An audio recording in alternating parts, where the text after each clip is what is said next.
we will discuss about one more practical from hematology, that is peripheral blood smear examination. Okay. So by this term peripheral blood and smear, what we are going to do is, you can understand the things by the names only. You are going to collect the blood from the peripheral vessels, not from the central vessels like your arteries or the major veins. Okay. You will be collecting the blood from capillary, and then you are going to mount a smear of that blood. You are going to stain that blood, and you are going to see that blood sample under the microscope. Okay. So for performing this practice is very simple, but what is required is, while performing the practical, you must have to be very much careful. You must have to be very much gentle. Okay. So don't hurry, don't rush in this practical. Be careful. Assembly of those cells gets disturbed, then the visibility will be poor. Okay, so be careful. So after the requirements are finished, we will proceed to the next part of the practical, that is objective. Why we are going to do the peripheral blood smear examination. So the first important objective of this examination is, we want to study the morphology of cells. Whatever cells we are looking under the microscope, we are going to study the morphology of those cells. That means, what is the size of the cell, what is the shape of the cell, if the nuclei are present in that cell, how many numbers of nuclei are there. Okay, so this is what we are going to see. The first objective is to study the morphology of the cell. The second objective is, if any blood parasites are present in that patient's sample, we are going to study those parasites as well. So what will be the morphology of those parasites, whether they are motile, what is the size, what is the shape, okay, whether they have the flagella or not, etc. So the commonly encountered blood parasites are malaria and filaria. Okay. The third objective of our practical is, we are going to see for any abnormal shapes. We are going to identify, cells. Okay. Say for example, we can get many abnormal RBCs, such as, so abnormalities of RBCs is clinically termed as poikilocytosis. Okay.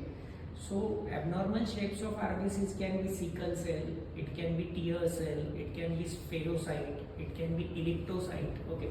So these are abnormal cells. So what we are going to see is whether any abnormal cells are present in that blood smear or not. If yes, then we are going to note them. Okay. What is the fourth objective of our practical? The fourth objective will be, we are going to see for any inclusion bodies present.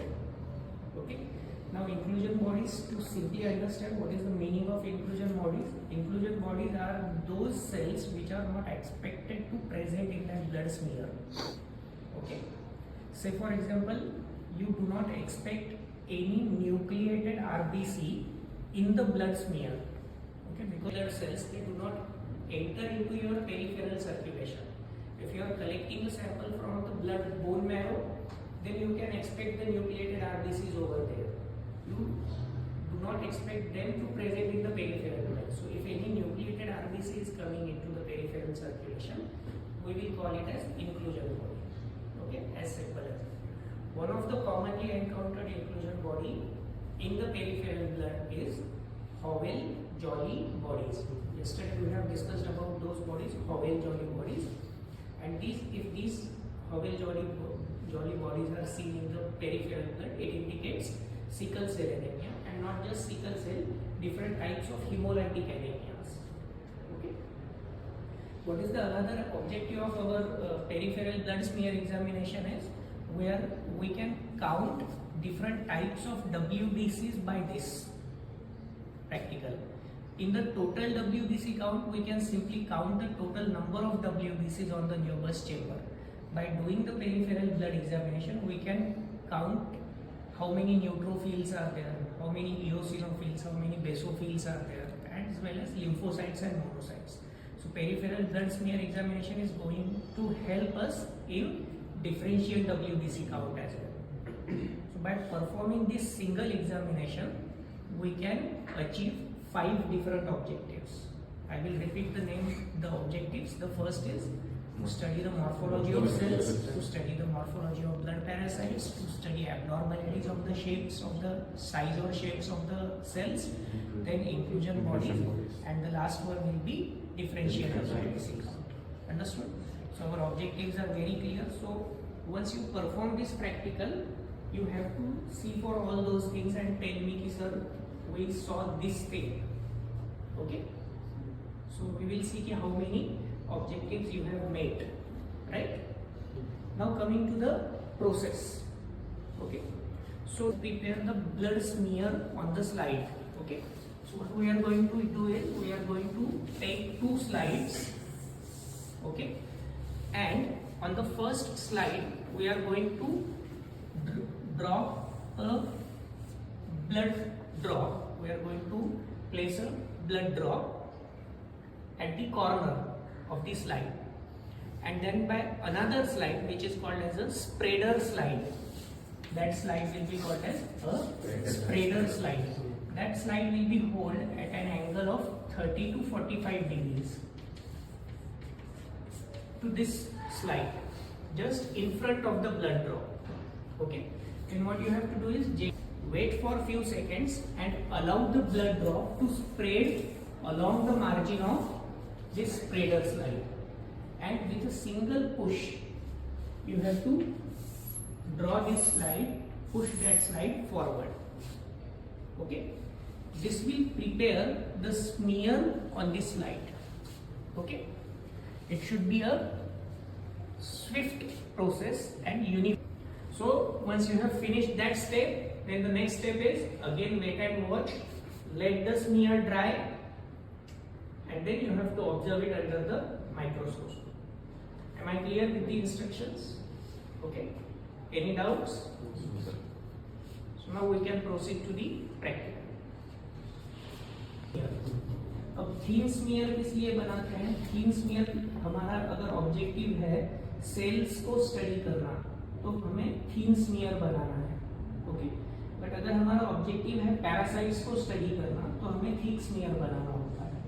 ठीक है, parasites आपको थीन smear में नहीं दिखते हैं, उसके लिए आपको थिक know whether this smear is ideal or not. So the criteria for the ideal smear is every blood smear that you are preparing must have 3 parts. The first part of the smear will be called as head. The second part of the smear will be called as body, and the last portion of the smear will be called as tail. ठीक है? So after preparing your smear, if you are able to see these 3 parts, that is the first criteria you made. You have prepared head, body, tail, ideal smear. Okay, but still this is not an ideal smear because you have to meet 2 more criteria. The second criteria is you should not see any air bubbles in between. The air bubbles should have to be absent. Okay, and the third criteria is you should make that smear uniformly. It should not be break. There should not be any breaks in the smear. Okay, so finally if you see, the smear will appear like that of a tongue. It should appear tongue shape, consisting of head, body and tail. Now in this smear you are going to count the RBCs, you are going to see for the cells on this portion. That means at the junction of body and tail, and majorly at the tail portion, because at this portion the cells will be scattered. Okay, and you can see the morphology of the cells very clearly as compared to the other portions of the smear. Am I clear? So your first step is completed over here in the peripheral blood smear examination.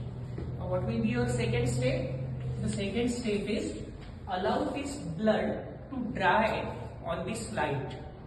So wait for 2 to 3 minutes or more if required. So wait for a few minutes and allow the blood to get dried on that slide. Okay? Now once this blood gets dried, what you have to do is, now this is the important step, which is third step. You have to stain the smear. You have to stain this smear. Stain in our common language we can say that you have to color this smear. Okay, so for staining purpose we are going to use over here Leishman's stain. Leishman's stain. Okay, now this stain belongs to a group of Romanowsky dyes. Okay, Romanowsky dyes, Romanowsky, Romanowsky dye. Okay, in this particular category we have some more stains apart from Leishman stain, such as we have Giemsa stain, we have Field stain, we have Jenner stain. Okay, what are the common things in all these stains is they contain methanol. The second thing that all these stains contain is methylene blue, and the third one is all these stain contains eosine. Okay, so this is the composition of the common components of Romanowsky dyes: methanol, methylene blue, and eosine. So you have to stain the smear by using Leishman stain.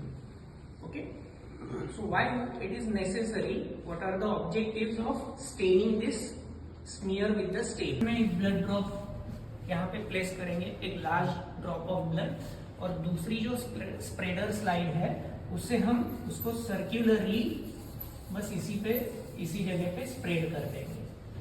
ठीक है, अब ये जो smear आपने यहाँ बनाया हुआ है, take that slide and place on any printed paper. ठीक है, and you have to see the letters. These letters, if they get blurred, that means it is a thick smear. ठीक है, सिमिलरली आप आपके थीन स्मियर के साथ में भी ट्राई कर सकते हो. थीन स्मियर आपने बनाया हुआ है, इस प्रोसेस से आपने उसको यहाँ पे रख दिया और आपको लेटर्स नहीं दिख रहे हैं, इसका मतलब वो थीन स्मियर नहीं है, इसका मतलब वो थिक स्मियर बना है. राइट?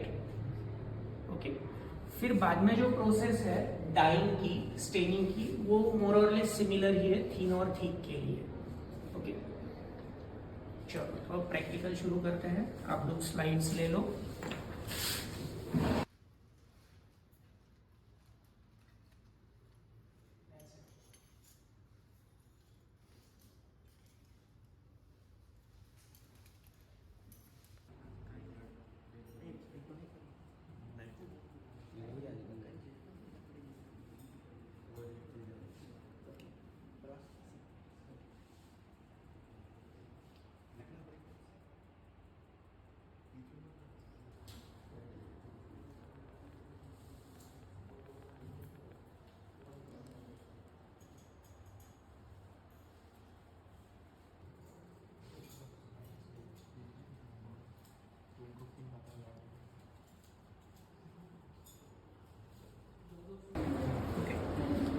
इसको स्टेन करो. यहाँ हेड एंड से ड्रॉप बाय ड्रॉप लिशमन स्टेन आपको डालनी है टेल एंड की तरफ. कितने ड्रॉप्स आपको यूज़ करने पड़े उसको काउंट करके रखें. ठीक, एकदम धीरे से ऑब्लिकली पकड़ के ड्रॉपर से धीरे धीरे धीरे प्लेस करना. ये निकलना नहीं चाहिए क्योंकि अभी अच्छे से ड्राई नहीं हुआ. यहाँ पे ऐसा ही है ना, ये वाला हेड है ना, ये वाला है, तो यहाँ से किया तो यहाँ पे एकदम थीन हो जाना चाहिए. ये उल्टा हुआ है, यहाँ पे थीन है और आगे ठीक होता है. अगर यहाँ से किया हुआ है तो यहाँ पे टेल पे ये आ गया है, ये आपका